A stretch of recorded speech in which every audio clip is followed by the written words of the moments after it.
ಎಲ್ರಿಗೂ ನಮಸ್ಕಾರ. ನಾನು ಚೆನ್ನಾಗಿದ್ದೀನಿ, ನೀವೆಲ್ಲರೂ ಚೆನ್ನಾಗಿದ್ದೀರಾ ಅಂತ ತಿಳ್ಕೊಂಡಿದ್ದೀನಿ. ಯಾರೆಲ್ಲ ನನ್ನ ಚಾನಲ್ ನೋಡ್ತಿದ್ದೀರಾ ದಯವಿಟ್ಟು ಸಬ್ಸ್ಕ್ರೈಬ್ ಮಾಡಿ, ಒಂದು ಲೈಕ್ ಕೊಡಿ. ಬನ್ನಿ ಇವತ್ತಿನ ವ್ಲಾಗ್ ಸ್ಟಾರ್ಟ್ ಮಾಡೋಣ. ನೋಡಿ, ನನ್ನ ಗಾರ್ಡನ್ನಲ್ಲಿ ದಾಸವಾಳ ಹೂವು ಎಲ್ಲ ಎಷ್ಟು ಚೆನ್ನಾಗಿ ಮೊಗ್ಗಾಗಿದೆ ಮತ್ತು ಹೂವು ಎಲ್ಲ ಬಿಟ್ಟಿದೆ. ಈ ಥರ ಇಷ್ಟೊಂದು ಚೆನ್ನಾಗಿ ಹೂವೆಲ್ಲ ಬಿಡೋದಕ್ಕೆ ಮತ್ತು ಮೊಗ್ಗೆಲ್ಲ ಬರೋದಕ್ಕೆ ನಾನು ಯಾವ ರೀತಿ ಫರ್ಟಿಲೈಸರ್ನ ಕೊಡ್ತೀನಿ ಮತ್ತು ಯಾವ ರೀತಿ ಗೊಬ್ಬರನ ಕೊಡ್ತೀನಿ ಅನ್ನೋದ್ರ ಬಗ್ಗೆ ತಿಳಿಸ್ತಿದ್ದೀನಿ. ಬನ್ನಿ ನೋಡೋಣ. ನೋಡಿ, ಸೊಪ್ಪು ಇದು ಮೊನ್ನೆ ನಾನು ಸೊಪ್ಪು ಬೀಜ ಹಾಕಿದ್ದು ವಿಡಿಯೋನು ಸಹ ಹಾಕಿದ್ದೀನಿ. ಅದು ಸೊಪ್ಪು ನಾವು ತಿಂದು ಮತ್ತು ನಾನು ಬೇರೆಯವ್ರಿಗೂ ಕೊಟ್ಟು ಇನ್ನೂ ಒಂದು ಸ್ವಲ್ಪ ಇತ್ತು. ಇದನ್ನು ನಾನು ಅವತ್ತು ಇಂದ್ರಮ್ಮವ್ರ ಮನೆಗೆ ಹೋಗ್ಬೇಕಾದ್ರೆ ಹಾರ್ವೆಸ್ಟ್ ಮಾಡಿ ಇಟ್ಟಿದ್ದೆ. ಅದು ಮರ್ತೇ ಹೋಯ್ತು. ಅಲ್ಲಿ ನಾನು ನೆಲಮಂಗಲದ ಹತ್ರ ಹೋದಾಗ ನೆನಪಾಯಿತು, ಅಯ್ಯೋ ನಾನು ಸೊಪ್ಪಿಟ್ಟಿದ್ದೆ ಅಲ್ವಾ ಅಂತವು. ಸರಿ, ಇನ್ನೇನು ಮಾಡೋದು ಅಂತ ಅಂದ್ಬಿಟ್ಟು ಇದು ಲಿಕ್ವಿಡ್ ಆದರೂ ಮಾಡೋಣ ಅಂತ ಅಂದ್ಬಿಟ್ಟು ನಾನು ಇದನ್ನು ಸಣ್ಣ ಸಣ್ಣದಾಗಿ ಹೆಚ್ಚಿಡ್ತಾ ಇದ್ದೀನಿ. ಸುಮ್ಮನೆ ಈಗ ಹಂಗೆ ಇಟ್ಟರೆ ವೇಸ್ಟ್ ಆಗುತ್ತಲ್ಲ ಅಂದ್ಬಿಟ್ಟು ಈ ಥರ ಸಣ್ಣದಾಗಿ ಎಲ್ಲನೂ ಹಚ್ಬಿಟ್ಟು ಇದನ್ನು ನಾನು ಲಿಕ್ವಿಡ್ ಮಾಡೋದಕ್ಕೆ ಅಂತ ಇಡ್ತೀನಿ. ನೋಡಿ, ಈ ಥರ ಸಣ್ಣ ಸಣ್ಣದಾಗಿ ಹಚ್ಕೊಳ್ಳಿ. ಈಗ ನಾವು ಯಾವುದನ್ನು ವೇಸ್ಟ್ ಮಾಡಬಾರ್ದು. ಈಗ ನಮಗಾಗಿಲ್ಲ ಅಂದರೆ ಗಿಡಗಳಿಗಾದರೂ ಉಪಯೋಗ ಆಗುತ್ತಲ್ವಾ, ಆ ಥರ ಮಾಡಬೇಕು. ನಾನು ಯಾವುದೇ ಒಂದನ್ನು ಅಷ್ಟೇ ವೇಸ್ಟ್ ಮಾಡೋಕ್ಕೆ ಹೋಗೋದಿಲ್ಲ. ಈಗ ನಮಗಾಗಿಲ್ಲ ಅಂತ ಅಂದರೆ ಗಿಡಗಳಿಗಾದ್ರೂ ಉಪಯೋಗ ಆಗಲಿ ಅಂತ ಅಂದ್ಬಿಟ್ಟು ನಾನು ಈ ಥರ ಮಾಡ್ತೀನಿ. ಅದರಲ್ಲೂ ನಾನು ಹೆಚ್ಚಾಗಿ ಈ ಥರ ಲಿಕ್ವಿಡ್ನ ಸುಮಾರು ಮಾಡಿದ್ದೀನಿ, ವಿಡಿಯೋ ತೋರಿಸಿದ್ದೀನಿ. ನೋಡಿ, ಇವಾಗ ಅದನ್ನೆಲ್ಲ ಸಣ್ಣದಾಗಿ ಹಚ್ಬಿಟ್ಟು ನಾನು ಒಂದು ಬೌಲ್ ತೊಗೊಂಡಿದ್ದೀನಿ. ಅಂದರೆ ಒಂದು ಪ್ಲಾಸ್ಟಿಕ್ ಡಬ್ಬಿ ತೊಗೊಳ್ಳಿ. ಆ ಪ್ಲಾಸ್ಟಿಕ್ ಡಬ್ಬಿಗೆ ಸ್ವಲ್ಪ ನೀರು ಹಾಕಿದ್ದೀನಿ ನಾನು. ಆ ನೀರು ಹಾಕ್ಬಿಟ್ಟು ಅದರೊಳಗಡೆ ಈ ಸೊಪ್ಪು ಸಣ್ಣಗೆ ಹಚ್ಚಿಟ್ಟಿದ್ವಲ್ಲ ಅದನ್ನೆಲ್ಲನೂ ತುಂಬಿಸ್ಬಿಡಿ. ಇದೆಲ್ಲನೂ ತುಂಬಿಸ್ಬಿಟ್ಟು ಒಂದೇ ಒಂದು ಸ್ಪೂನು ನೀವು ಬೆಲ್ಲ ಹಾಕ್ಬಿಟ್ಟು ಒಂದು 4 ದಿನ 5 ದಿನ ಇಟ್ಬಿಡಿ. ಅದು ಚೆನ್ನಾಗೆ ಕೊಳೆಯುತ್ತೆ, ಅದರಲ್ಲಿರೋವಂಥ ಸತ್ವ ಎಲ್ಲ ಬಿಟ್ಕೊಳ್ಳುತ್ತೆ. ಆಗ ನಮ್ಮ ಗಿಡಗಳು ಚೆನ್ನಾಗಿ ಹೆಲ್ದಿಯಾಗೂ ಇರುತ್ತೆ ಮತ್ತು ಹೆಚ್ಚು ಹೂವು ಈ ಥರ ಎಲ್ಲನೂ ಸಹ ನಮಗೆ ಸಿಗುತ್ತೆ. ಈಗ ಯಾವುದೇ ಆದ್ರೂ ಅಷ್ಟೇ ನಾವು ವೇಸ್ಟ್ ಮಾಡೋಕ್ಕೆ ಹೋಗ್ಬಾರ್ದು. ವೇಸ್ಟು ಅಂತಲೂ ಬಿಸಾಕೋಕ್ಕೂ ಸಹ ಹೋಗಬಾರ್ದು.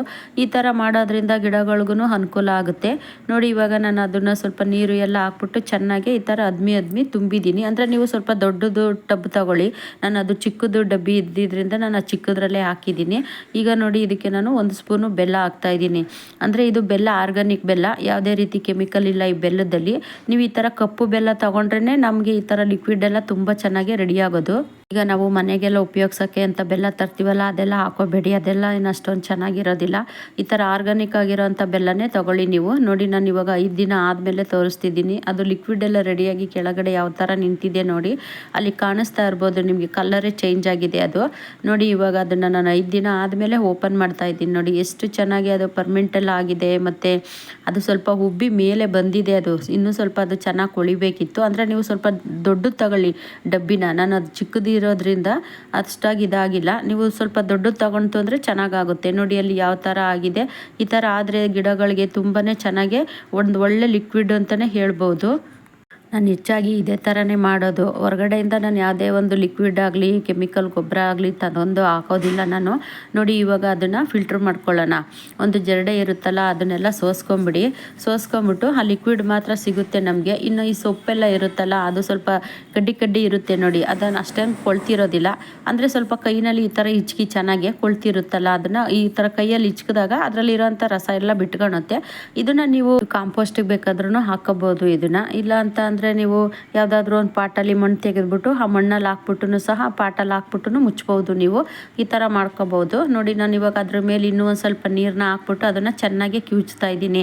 ಯಾಕೆಂದರೆ ಅದರಲ್ಲಿರೋಂಥ ರಸ ಎಲ್ಲ ಬಿಟ್ಕೊಳ್ಳುತ್ತೆ ನಮಗೆ. ಆ ಲಿಕ್ವಿಡೂ ಸಹ ಸಿಗುತ್ತೆ. ನೋಡಿ, ಅಲ್ಲಿ ಯಾವ ಕಲರ್ ಆಗಿದೆ ಅಂತ.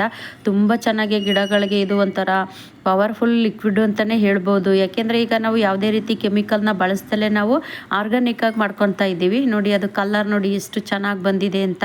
ಅದರಲ್ಲಿರೋ ಸೊಪ್ಪಲ್ಲಿರೋ ಅಂಥ ಸತ್ವ ಮತ್ತು ಈ ಬೆಲ್ಲದಲ್ಲಿರೋ ಅಂಥ ಸತ್ವ ಎಲ್ಲ ಚೆನ್ನಾಗೇ ಬಿಟ್ಕೊಂಡಿದೆ. ಇವಾಗ ನಾನು ಅದಕ್ಕೆ ಪ್ಲೈನ್ ನೀರು ತೊಗೊಂಡು ಆ ಪ್ಲೈನ್ ನೀರಿಗೆ ಮಿಕ್ಸ್ ಮಾಡ್ಕೊಂಡಿದ್ದೀನಿ. ನೀವು ಯಾವುದೇ ಒಂದು ಲಿಕ್ವಿಡ್ ಮಾಡಿದ್ರೂ ಅಷ್ಟೇ ಡೈರೆಕ್ಟಾಗಿ ಗಿಡಗಳಿಗೆ ಹಾಕಕ್ಕೆ ಹೋಗಬೇಡಿ. ನೀರು ಮಿಕ್ಸ್ ಮಾಡಿನೇ ನೀವು ಗಿಡಗಳಿಗೆ ಹಾಕಬೇಕು. ಹಾಗಾಗಿ ನಾನು ನೋಡಿ ನೀರು ಮಿಕ್ಸ್ ಮಾಡಿ, ಇದು ದೊಡ್ಡ ಬಕೆಟು, ಇದರಲ್ಲಿ ಒಂದು 3/4 ಬಕೆಟ್ ನೀರು ತೊಗೊಂಡಿದ್ದೀನಿ. ಆ 3/4 ಬಕೆಟಿಗೆ ನೀರಿಗೆ ಈ ಲಿಕ್ವಿಡ್ನ ನಾನು ಹಾಕಿಬಿಟ್ಟು ಇವಾಗ ಗಿಡಗಳಿಗೆ ಹಾಕ್ತಾ ಇದ್ದೀನಿ. ಅಂದರೆ ನಾನು 2 ಬಕೆಟಿಗೆ ಮಿಕ್ಸ್ ಮಾಡ್ತಾ ಇದ್ದೀನಿ. ಯಾಕೆಂದರೆ 1 ಬಕೆಟು ದೊಡ್ಡ ಬಕೆಟಲ್ಲಿ ಇಟ್ಕೊಳಕ್ಕೆ ಆಗೋದಿಲ್ಲ ಅಂತ ಅಂದ್ಬಿಟ್ಟು 2 ಬಕೆಟಿಗೆ ಹಾಕ್ಕೊಂಡು ತೊಗೊಂಡೋಗ್ತೀನಿ ಗಿಡಗಳ ಹತ್ರ.